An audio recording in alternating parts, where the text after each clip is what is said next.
Hello students, welcome to my channel. आज की video में बहुत बहुत स्वागत है आप लोगों का। आज हम लेकर आए हैं वर्क पावर एनर्जी का एक नया टॉपिक जिसका नाम है इक्विलिब्रियम। तो आज हम बात करेंगे कि इक्विलिब्रियम होता क्या है वर्क के अंदर। देखिए, सबसे पहले मैं बात करता हूँ इक्विलिब्रियम एक्चुअल में क्या होता है, फिर वर्क के अंदर इसकी बात करेंगे।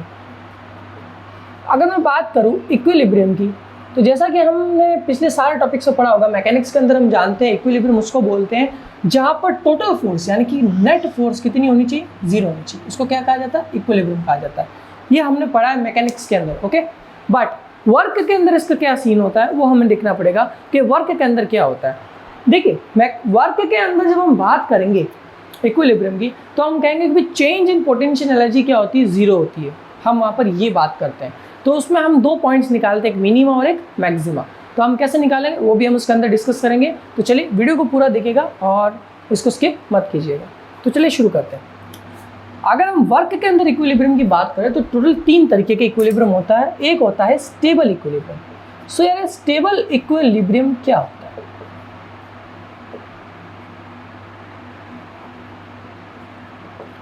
क्या होता है स्टेबल इक्विलिब्रियम? चलो स्टेबल इक्विलिब्रियम को समझते हैं। मान लेते हैं, इसको समझाने का सबसे अच्छा एग्जांपल क्या है कि आपने एक रिंग ली, उस रिंग के अंदर आपने क्या किया, एक बॉल डाल दी। अब आपने यहाँ पर क्या किया, हम जानते हैं वर्क इक्वल्स टू क्या होता है, फोर्स इनटू डिस्प्लेसमेंट, जिसको हम FDS भी लिखते हैं और साथ में cos थीटा भी लिखते हैं। ये बात तो आप जानते होगा, लेकिन ये तो किसी एंगल के लिए हो गया। हम इस जनरल फॉर्मूला को लेते हैं और हमने ये भी पढ़ा है कि change in potential energy equals to negative of work done होता है। ये बात भी आप लोग पढ़ चुके हो, याद होगा आप लोग, ठीक है। अगर आपको नहीं पता कि change in potential energy minus negative work done होता है तो आप मेरी पिछली वीडियो जाके देख सकते हैं, वहाँ पर मैंने पूरा एक्सप्लेन किया है कि ये क्या होता है। इन दोनों की मदद से हम स्टेबल इक्विलिब्रियम को समझेंगे।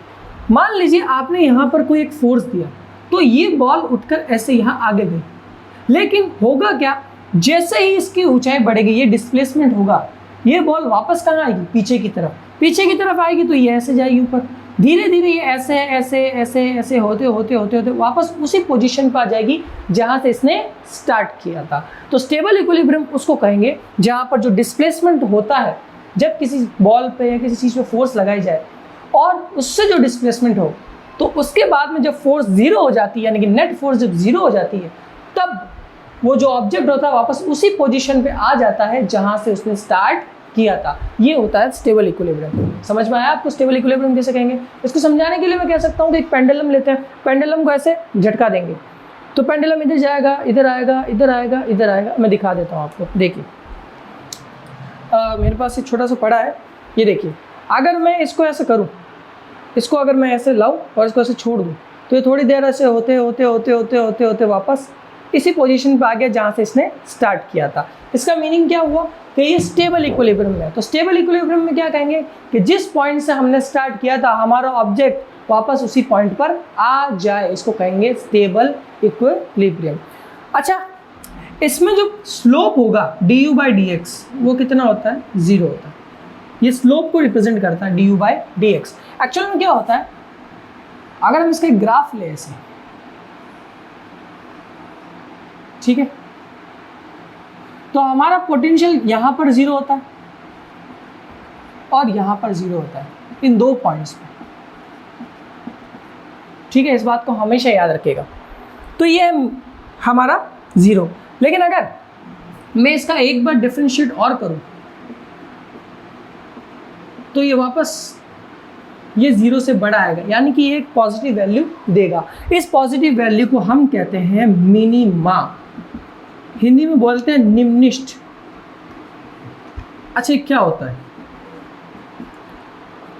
ये मिनिमम वैल्यू, जहां पर ये डिस्प्लेस होकर वापस अपनी पोजीशन पे आएगा और ये हमेशा क्या रहेगी, पॉजिटिव रहेगी। इसलिए इसको क्या कहते हैं कि पॉजिटिव रहेगी। जीरो से बड़ा है तो क्या है, पॉजिटिव है। तो जीरो से बड़ा होगा तो हमारे पास में क्या आएगा, मिनिमा आएगा। अच्छा, अब ये आपको एक चीज़ यहाँ पर समझने की जरूरत है। बच्चे जब ये पढ़ते हैं तब वो इसको पढ़ तो लेते हैं, लेकिन ये नहीं जानते कि इसका मतलब क्या है और ये काम कहाँ आता है। एक्चुअल में ये ऑक्सीलेशंस में काम आता है। जब कोई चीज़ ऑक्सीलेट करती है ना, जिसमें पोटेंशियल एनर्जी और काइनेटिक एनर्जी हमें दे रखी होती है और वो ऑक्सीलेट करती है, तब हम पोटेंशियल एनर्जी के अंदर एक्स का डेरिवेट करते हैं, फिर इसके बाद में हम इसके ऑक्सीलेशन निकालते हैं, फिर फ्रीक्वेंसी भी निकालते हैं।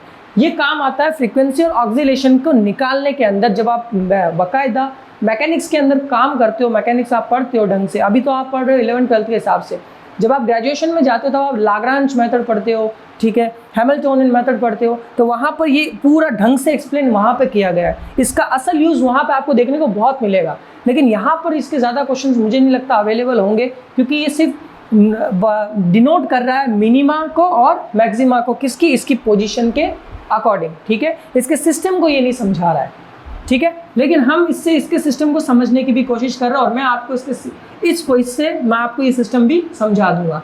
कैसे, ढंग से ज़रा देखिएगा। ये डबल डेरिवेटिव एक्चुअल में कहना क्या चाहता है, होता क्या है कि हमारे पास एक पोटेंशियल एनर्जी का एक फंक्शन दिया होता है, मान लेते 1/2 kx² मेरे पास दिया हुआ है, ये स्प्रिंग का ले लिया मैंने अभी के लिए, ठीक है। इसको मैंने x के रेस्पेक्ट में डेरिवेट किया तो मेरे पास फंक्शन कितना आएगा, kx आएगा। इसको मैंने 0 के बराबर रखा, यानी कि ये भी 0 के बराबर, तो x की एक वैल्यू मेरे पास कितनी है, 0 आई। x की एक वैल्यू मेरे पास कितनी आ जाएगी, 0 आ गई, ठीक है। अब मैं इसका डबल डेरिवेटिव करता हूँ, यानी कि इसके x का वापस डेरिवेटिव करूँगा तो del square u upon del x², मेरे पास कितना बचेगा, सिर्फ k बचेगा। तो अगर आप ढंग से देखो तो k कोई ना कोई एक वैल्यू है, कोई ना कोई एक वैल्यू हमारे पास अवेलेबल है, यानी कि किसी भी स्प्रिंग को अगर मैं बात करूँगा तो स्प्रिंग में ये ढंग से देखिए, ये ग्रेटर देन 0 होगा कि नहीं होगा, बिल्कुल 0 होगा। क्यों ग्रेटर देन 0 क्यों होगा, अब इसको आपको समझना होगा, ग्रेटर देन 0 कैसे हुआ। स्प्रिंग की अगर मैं बात करूं तो स्प्रिंग का काम होता क्या है भाई साहब, कि अगर आप स्प्रिंग को ऐसे लेके जाओगे ब्लॉक को, तो ये ब्लॉक को वापस अपनी तरफ खींचेगा, यानी वापस उसी पोजीशन पे लाने की कोशिश करेगा जिस पोजीशन पे ब्लॉक पहले से था। समझ आया आपको, इसी को कहते हैं रीस्टोरिंग फोर्स। और अगर आप इस ब्लॉक को ऐसे खींचो और फिर छोड़ दो तो ब्लॉक थोड़ी देर ऐसे आगे पीछे होगा, उस आगे पीछे को तो ऑक्सीलेशन बोलते हैं, आगे पीछे होगा, फिर अपनी पोजीशन पे आ जाएगा। तो ये फॉर्मूला एक्चुअल में ऑक्सीलेशन ऑफ फ्रीक्वेंसी के लिए काम आता है, अगर आपको पोटेंशियल एनर्जी दे रखी हो। समझ आया आपको, ये बहुत इंपॉर्टेंट फार्मूला है। इससे आप किसी भी सिस्टम का, अगर कोई सिस्टम बार बार ऐसे ऑक्सीलेट कर रहा है, कोई पार्टिकल भी वाइब्रेट कर रहा है, ऑक्सीलेट कर रहा है, आपके पास अगर उसकी पोटेंशियल एनर्जी अवेलेबल है, आप उसकी फ्रीक्वेंसी फाइंड कर सकते हो। इसके लिए आपको सिंपल से W = K/m का फॉर्मूला लगाना पड़ेगा, आपका आंसर आ जाता है। और K आपका होता है इसकी del U/del x होता है, ठीक है, del स्क्वायर U/del x होता है, ठीक है भाई। समझ आया ये कैसे काम कर रहा है, ये फॉर्मूला कहाँ आता है, किधर काम आता है, क्लियर हो गया, समझ आया आपको। मैं ये बता देता हूँ कि ये जो ऐसे फार्मूलाज होते हैं ये किसी सिस्टम के ऑक्सीलेशन फ्रीक्वेंसी को डिनोट करने के लिए बनाए जाते हैं, लेकिन क्योंकि आपके 11th-12th के अंदर इसके इतना ज़्यादा अवेलेबिलिटी आपको नहीं मिलेगी कि आपको इसको सॉल्व करने के लिए दे दिया जाए कि भाई यू दिया हुआ निकालो इससे फ्रीक्वेंसी, तो नहीं मिलेगा आपको, ये आपको ग्रेजुएशन वगैरह में मिलेगा। मैंने आपको इस फॉर्मूले का यूज़ समझा दिया कि ये फार्मूला एक्चुअल में क्यों है और कहाँ काम आता है। समझ आइए आपको, अगर ये 0 से बड़ा है तो इसका मतलब हमारा सिस्टम स्टेबल इक्विलिब्रियम में। क्लियर, कहाँ पे होगा, स्टेबल इक्विलिब्रियम में। चलो भाई साहब, एक चीज़ क्लियर हो गई, अब दूसरी चीज़ पे बात करते हैं। अब आता है अनस्टेबल इक्विलिब्रियम। अभी अनस्टेबल इक्विलिब्रियम क्या है, ये अनस्टेबल इक्विलिब्रियम क्या है, ज़रा वो भी देख लेते हैं। अनस्टेबल, अब अनस्टेबल बोला है, इसका मतलब कुछ तो गड़बड़ है दया, कुछ तो गड़बड़ होगी। अनस्टेबल क्या होगा, अनस्टेबल में हम क्या बताएंगे, अनस्टेबल को बताने के लिए वापस एक रिंग लेंगे और इस बार बॉल को रिंग के बाहर ऊपर टॉप पे रख देंगे। अगर ये बॉल ऐसे डिस्प्लेस हुई तो बॉल सीधा ऐसे होती यहाँ आ जाएगी।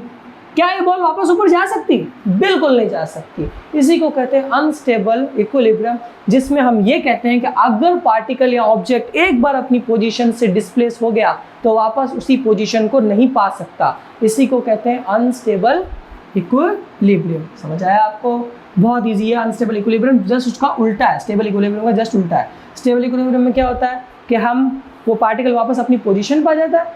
अनस्टेबल में एक बार डिस्प्लेस हो गया वापस अपनी पोजीशन पे नहीं जा सकता, जिसको हम कहते हैं मीन पोजीशन, वापस अपनी मीन पोजीशन पे नहीं जा सकता।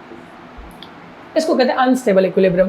इसमें सीधा सा होगा del U/del x हमारा कितना होता है 0, यहाँ पर भी यही चीज़ लेंगे, लेकिन del U/del x² ये क्या होता है, नेगेटिव होता है, 0 से कम होता है। बिल्कुल, ये 0 से कम है तभी तो ये रिस्टोरिंग फोर्स अप्लाई नहीं कर सकता। भाई याद है अभी अपने निकाला था del स्क्वायर U/del x², ये हमने अभी क्या निकाला था, ये क्या एक्चुअल में क्या है, रिस्टोरिंग फोर्स ही तो है। रिस्टोरिंग कांस्टेंट अगर याद हो तो स्प्रिंग के अंदर ये ज़्यादा है, तभी तो वो स्टेबल इक्विलिब्रियम में काम कर रहा था कि वापस ब्लॉक को उसी जगह ला रहा था। लेकिन यहाँ 0 से कम है, इसका मतलब रिस्टोरिंग फोर्स अप्लाई होगी ही नहीं, क्योंकि ये पॉसिबल ही नहीं है कि यहाँ पर रिस्टोरिंग फोर्स लग जाए। तो इसका मतलब ये ऑब्जेक्ट अपनी पोजीशन को एक बार छोड़ देगा तो फिर ये वापस वहाँ पे नहीं जा सकता। तो अगर आपको समझ आ गया कि अनस्टेबल इक्विलिब्रियम क्या होता है, बिल्कुल उल्टा है। इसमें ज़्यादा डीप में जाने की कोई ज़रूरत नहीं है, सिर्फ इतना याद रखिएगा कि अगर कोई ऑब्जेक्ट अपनी मीन पोजीशन को छोड़ दे, अगर कोई object when an object displaced from its mean position then it can't be returned to its mean position। ये याद रखना होगा आपको कि अगर वो अपनी मीन पोजीशन को छोड़ दे तो वापस अपनी मीन पोजीशन पे नहीं आ सकता। चलिए ये तो हो गया अनस्टेबल। अब बात करते हैं लास्ट और सबसे अच्छे उसको एग्जांपल से समझेंगे। उसका नाम है neutral equilibrium. What is neutral equilibrium? ये थोड़ा अच्छा है समझने के लिए। हम एक हॉरिजॉन्टल लाइन लेते हैं और उस पर एक बॉल रख देते हैं। अब हम क्या कह रहे हैं यहाँ पर, जरा ढंग से समझिएगा। यहाँ पर कोई स्लोप नहीं है, यहाँ पर एक हॉरिजॉन्टल सड़क है, उस पर एक ऑब्जेक्ट, एक बॉल रखी हुई है। तो हम यहाँ पर ये कहेंगे कि भाई जब भी मैं इसको डिस्प्लेस कराऊंगा, मान लेते हैं मैंने इसको डिस्प्लेस कराया तो ये यहाँ आ गया, तो अब इसकी न्यू मीन पोजीशन क्या होगी? ये होगी। अब आप कहोगे न्यू मीन पोजीशन का क्या मतलब है? ज़रा मेरी बात सुनिए। अगर मैं एक बॉल को एक सर यहाँ पर रख के, ग्राउंड पे रख के हल्की सी किक मारूं तो बॉल एक जगह जाके रुक जाएगी। अब वो रुकी रहेगी जब तक उस पर कोई एक्सटर्नल फोर्स काम ना करे। ये बात तो आप लोग जानते हो, वो रुकी रहेगी। अच्छा, मैं वो बॉल यहाँ थी, मैंने किक मारी, बॉल आगे गई, क्या बॉल वापस आ सकती? नहीं आ सकती, क्योंकि रिस्टोरिंग फोर्स तो वर्क नहीं करेगी हॉरिजॉन्टल सरफेस में। पहली चीज क्लियर, रिस्टोरिंग फोर्स वर्क, यानी वो वापस उस जगह पे नहीं आ सकती। लेकिन वो जिस जगह पे जाके रुकी है वो उससे आगे भी तो नहीं बढ़ सकती, वो उससे आगे भी तो नहीं बढ़ सकती, तो वो उसकी एक नई मीन पोजीशन होगी। और इसी को हम कहते हैं न्यूट्रल इक्विलिब्रियम, यानी कि जहां पर ऑब्जेक्ट अपनी पहली मीन पोजीशन को छोड़कर अपनी एक नई मीन पोजीशन जाके बना लेता है और ऑब्जेक्ट वहीं पर पड़ा रहता है जब तक उस पर कोई एक्सटर्नल फोर्स काम नहीं करती। ये न्यूटन के नियम से भी हमने पहले समझा हुआ है, लॉ ऑफ इनर्शिया से। तो अब इसका मीन पोजीशन क्या हो गया? ये हो गया। इसी को कहते हैं न्यूट्रल इक्विलिब्रियम। और इसमें जो ये होता है, ये बराबर होता है 0। जाहिर सी बात है, ना आगे ना पीछे, पढ़ा रहा हूँ यहीं पर, समझ आया?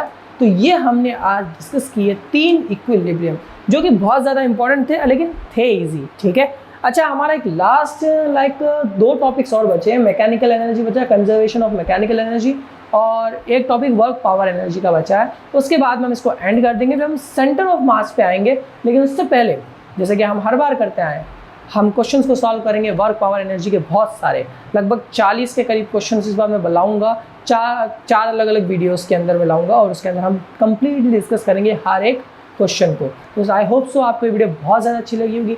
सब्सक्राइब करें, लाइक करें, शेयर करना ना भूलें। मिलता है हमारी नेक्स्ट वीडियो के अंदर। और यार, इसको शेयर ज़रूर किया करो। और अगर आपको कोई डाउट हो तो कमेंट में लिखें, नहीं तो मुझे मेरे इंस्टाग्राम हैंडल पर जाके मैसेज जरूर करें। मिलता है हमारे नेक्स्ट वीडियो में। Thank you friends to watch.